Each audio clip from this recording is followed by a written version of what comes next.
Hi, it's G from Native Speakers Academy here, and welcome to another special presentation. You should be able to see on the screen in front of you a little book. The book was written by my son. You should be able to see a picture of my son as well, William. He is aged 5. And one of the joys about life is having children. I basically don't understand why most people want to limit the number of children they have. Oh, I get it, time, resources, and energy, but each child brings with them such joy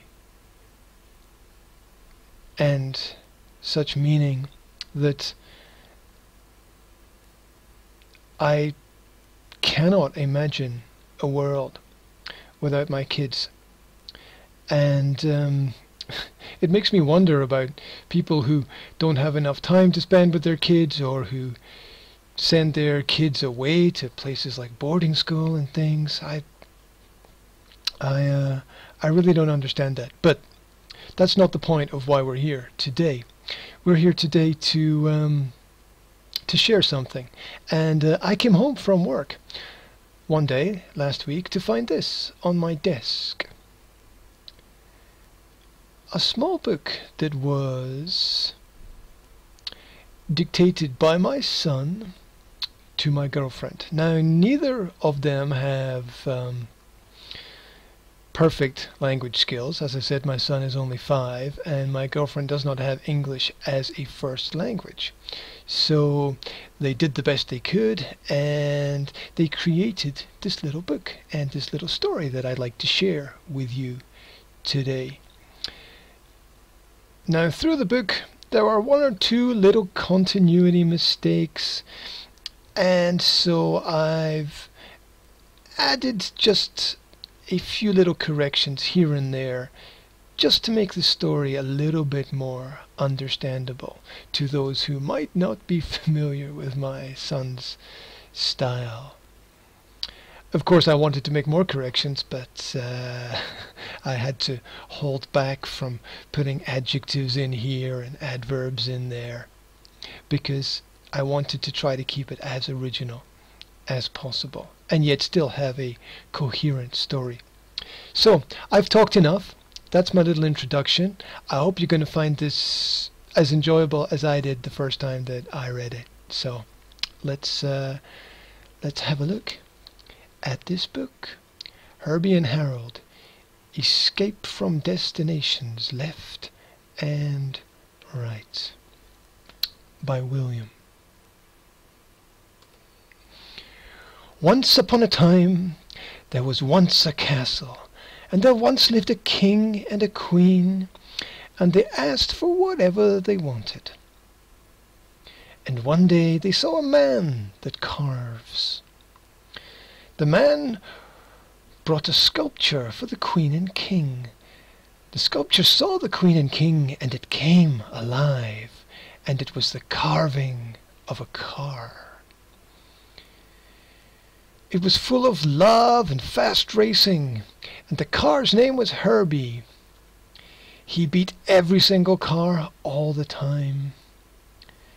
And the king and queen gasped, and they wanted to jump in the car because the car was alive.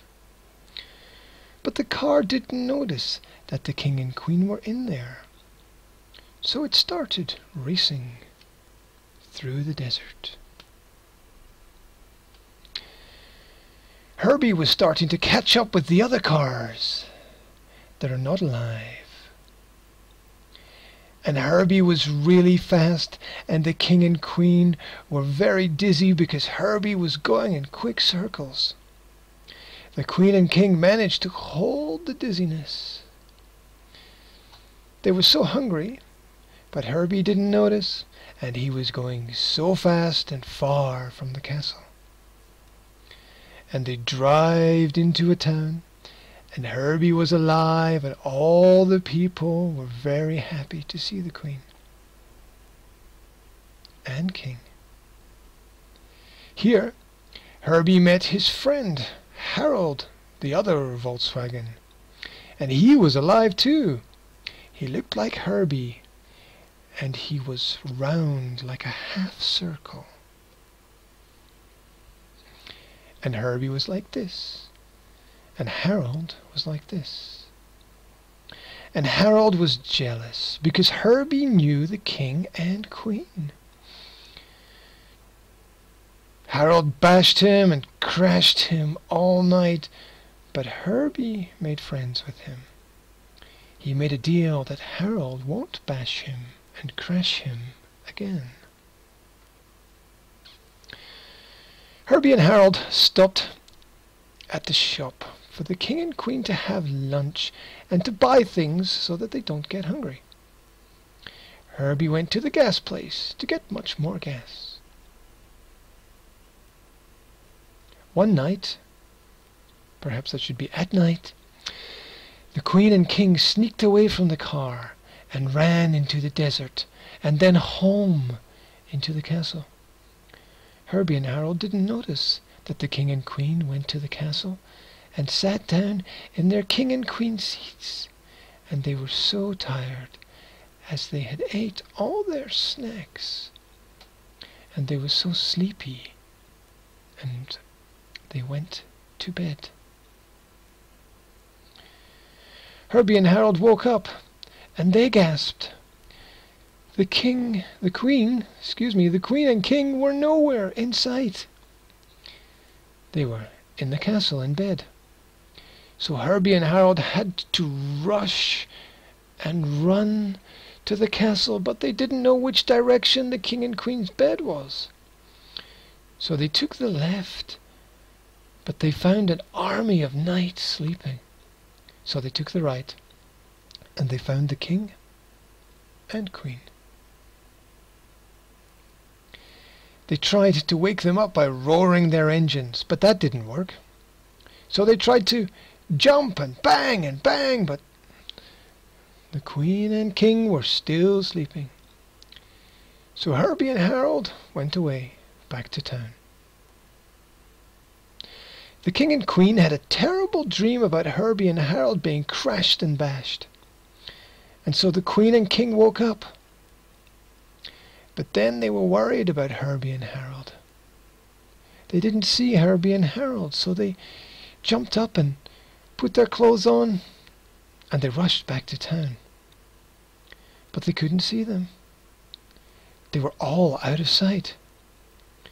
They searched under socks, under cutleries, under cups, in houses, up and down, left and right, under and over, but they couldn't see them anywhere. They couldn't see them nowhere, excuse me. But then they looked out the window and they saw Herbie and Harold. And they saw them roar their engines and go away. They tried to catch them by running. Herbie and Harold stopped at the Queen and King's castle, and they hid behind it. The Queen and King went back to the castle, and they searched over and under, on this side and on the other side, and they went around the castle, and finally they saw Herbie and Harold hiding. And Harold said, "You got us. Sorry for driving away from you." So they all lived happily ever after in the castle. The end. And this is Daddy's book, from and written by Will, or dictated by Will and written down by Mummy, with corrections by Daddy, of course. Thank you very much, Will. The story was a nice surprise. I think you've got a little bit of grammar to work on there, but maybe I have a few things that I need to work on as well. So I encourage parents to celebrate their children's work as much as they can, and try to record these moments, because very often they get lost so quickly in the mix of things, and enjoy them, because what they say is true. Children really do grow up very quickly. Thank you very much for your time today. My name is G. I'm the director at Native Speakers Academy, and this was a little presentation for my family. Wherever you are, take care.